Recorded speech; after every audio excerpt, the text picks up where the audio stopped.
নমস্কাৰ বন্ধুসকল, মই হিৰেণ।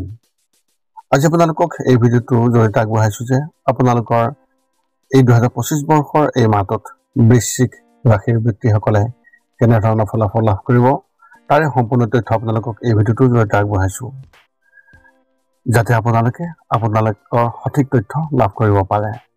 প্ৰথমে মোৰ এই চেনেলটো আপোনালোকে ছাবস্ক্ৰাইব কৰি থ'ব, যাতে মোৰ পিছৰ ভিডিঅ'বিলাক আপোনালোকে সহজে লাভ কৰিব পাৰে। লগতে মোৰ ভিডিঅ' যদি ভাল লাগে তেন্তে লাইক আৰু শ্বেয়াৰ কৰিব, কমেণ্ট কৰি আপোনালোকৰ মনোভাৱ প্ৰকাশ কৰিব। এতিয়া আহোঁ মূল বিষয়লৈ। আজি আমি জানিম এই 2025 বৰ্ষৰ এই মাহটোত সম্পূৰ্ণ ৰাশিফলৰ বৰ্ণন। আমাৰ সকলোৰে মনত এটা কৌতূহল আছে যে আগন্তুক মাহটো আমাৰ বাবে কেনেকুৱা হ'ব। বহু ধৰণৰ প্ৰশ্ন আমাৰ মনত উদয় হয়, যেনে ব্যৱসায় বা চাকৰিৰ ক্ষেত্ৰত অগ্ৰগতি হ'বনে নহয়, বা কিবা নতুন প্ৰত্যাহ্বানৰ সন্মুখীন হ'বলগীয়া হ'ব নেকি, এনেধৰণৰ বহুতো প্ৰশ্ন। সেয়েহে আপোনালোকক এই ভিডিঅ'টোৰ জৰিয়তে ৰাশি আৰু ৰাশিফলৰ ওপৰত ভিত্তি কৰি ৰাশিফলৰ ওপৰত বিভিন্ন গ্ৰহ আৰু নক্ষত্ৰমণ্ডলৰ প্ৰভাৱ আৰু গতিবিধিৰ বিষয়ে অধ্যয়ন কৰিছোঁ। এই কথা মনত ৰাখি আমি আপোনালোকক এই 2025 বৰ্ষৰ এই মাহটোত ৰাশিফলৰ মতে সঠিক মূল্যায়ন কৰিছোঁ, যাতে আপোনালোকে সেই অনুসৰি প্ৰস্তুতি চলাব পাৰে।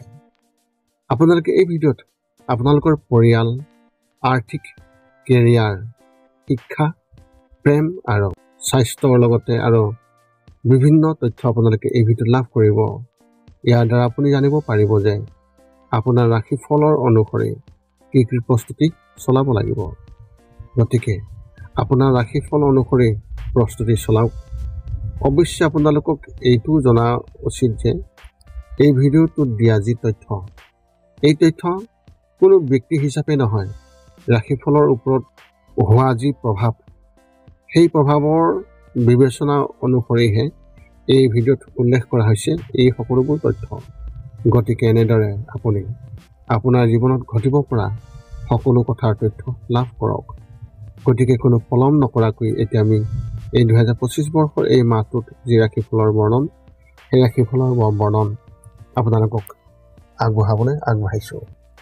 সৰ্বপ্ৰথম পাৰিবাৰিক জীৱনৰ ক্ষেত্ৰত এনেধৰণৰ। আপোনালোকৰ এই মাহত পাৰিবাৰিক পৰিৱেশ যথেষ্ট মসৃণ হ'ব। আপোনাৰ আচৰণত আপোনালোকৰ পৰিয়ালৰ বয়োজ্যেষ্ঠসকলে অতিশয় সন্তুষ্ট হ'ব, যাৰ ফলত আপোনাক সম্পূৰ্ণৰূপে হৃদয়েৰে আশীৰ্বাদ কৰিব।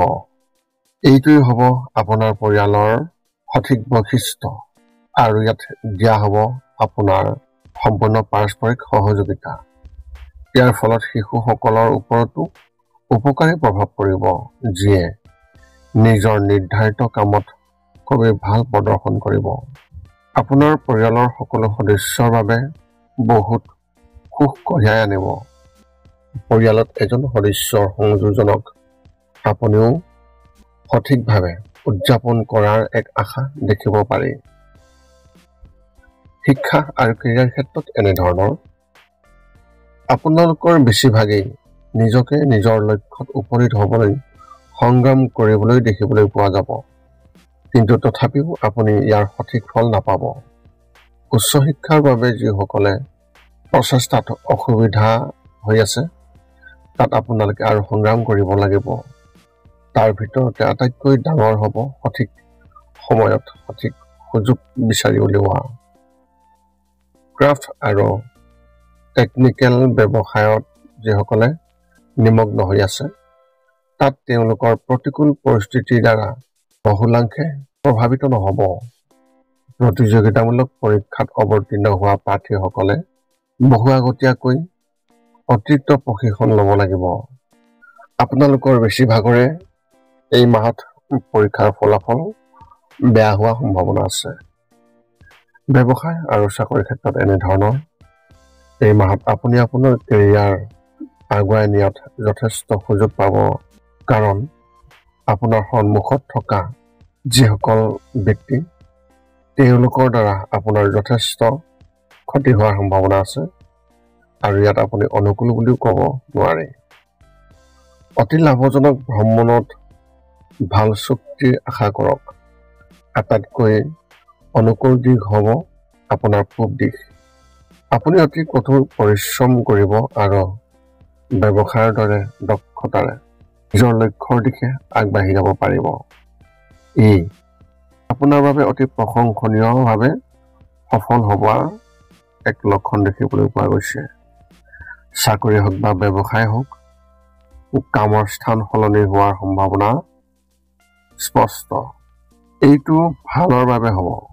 সকলো কোৱা হৈছে যে এই মাহটো আপোনাৰ কেৰিয়াৰৰ সম্ভাৱনাৰ বাবে অত্যন্ত উপকাৰী হ'ব আৰু এই সময়ছোৱাত বহুখিনি লাভ কৰিব পৰা যাব।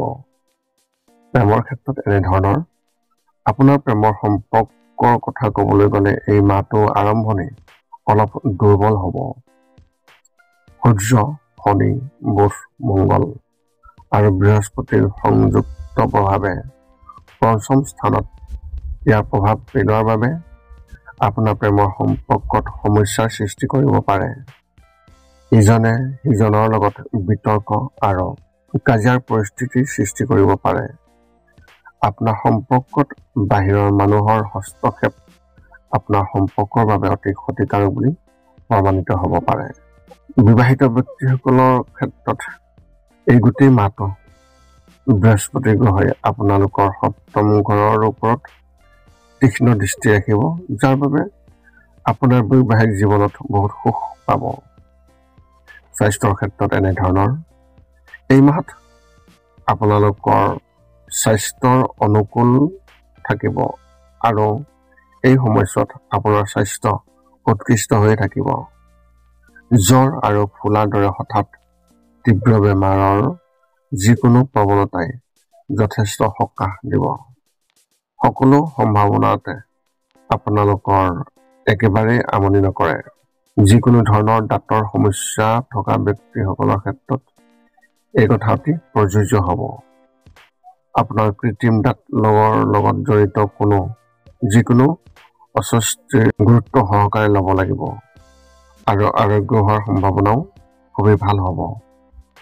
এই সময়ছোৱা আপোনাৰ স্বাস্থ্যৰ বাবে অনুকূল আৰু সুস্থভাৱে থকা ব্যক্তিসকলেও সমানে সুস্থ হৈ থাকিব বুলি আশা কৰা গৈছে। বৃশ্চিক ৰাশিৰ ব্যক্তিসকলৰ ক্ষেত্ৰত বিশেষ তথ্য এনেধৰণৰ এই মাহত পৰিয়ালত ভাল পৰিৱেশ থাকিব। আপোনাৰ কথাই গুৰুত্ব পাব আৰু আপোনাৰ পৰিকল্পনাবোৰকো সমৰ্থন কৰা হ'ব। পৰিয়ালৰ সদস্যৰ সহযোগিতা থাকিব। বন্ধু বান্ধৱীক লগ পাব। সম্পত্তিৰ পৰা লাভ পাব পাৰে।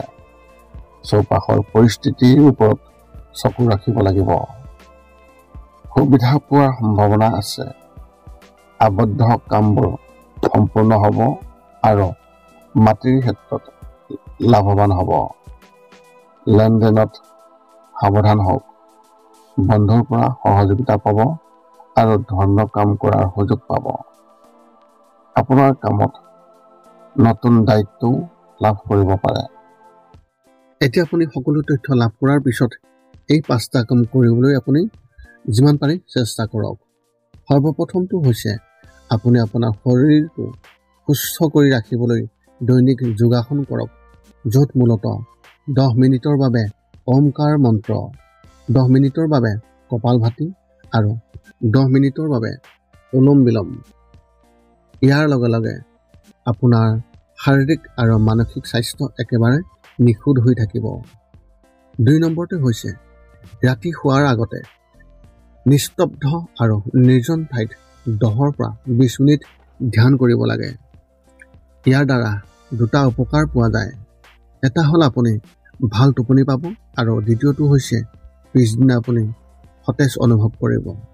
ধ্যান কৰি থাকোঁতে মধ্যমীয়া শব্দৰ শান্ত সংগীতো আপুনি শুনিব পাৰে। 3 নম্বৰটো হৈছে প্ৰতি মংগলবাৰে পুৱা নিশ্চয় হনুমান চালিচা পাঠ কৰক আৰু হনুমান মন্দিৰ দৰ্শন কৰক, নতুবা আপুনি বিষ্ণু মন্দিৰ দৰ্শন কৰক। ইয়াৰ দ্বাৰা আপোনাৰ আৰু আপোনাৰ পৰিয়ালৰ যিকোনো সদস্যৰ সংকট দূৰ হ'ব আৰু সদায় সুখ আৰু শান্তি থাকিব। 4 নম্বৰটো হৈছে ঘৰৰ বাহিৰত গৰু আৰু কুকুৰক প্ৰতিদিনে আপুনি পাৰিলে খাদ্য খুৱাব লাগে।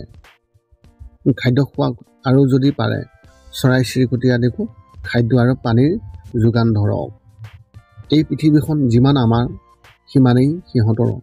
নিতৌ ইহঁতক খুৱাই আমি তেওঁলোকৰ পৰা এক আশীৰ্বাদ লাভ কৰিব পাৰোঁ আৰু আমাৰ ওপৰত থকা গ্ৰহবোৰৰ কুপ্ৰভাৱ দূৰ হ'ব।